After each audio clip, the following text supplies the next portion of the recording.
Okey, jom saya tunjuk cara untuk beli gram emas di aplikasi Public Gold.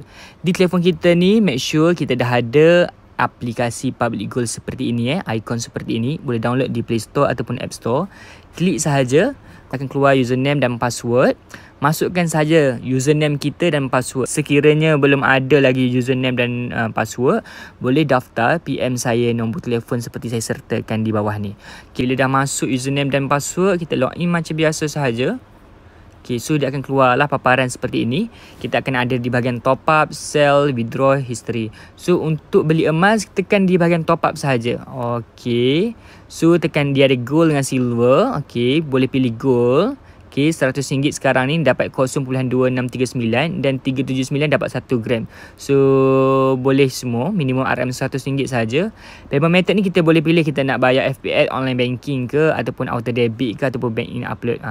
Kalau nak buat auto debit, pilih je auto debit macam biasa. Hari ni saya tak nak pilih auto debit sebab saya dah buat. So saya pilih FPX online banking sahaja. So saya masukkan purchase amount ni, saya masukkan RM berapa, saya letakkan RM100 lah. Dia boleh je RM100 ke, 1000 ke, 10,000 ke, 100,000 ke, dia akan keluar gram yang kita ada kat sini. So sekarang hari ni saya nak letak 100 sahaja.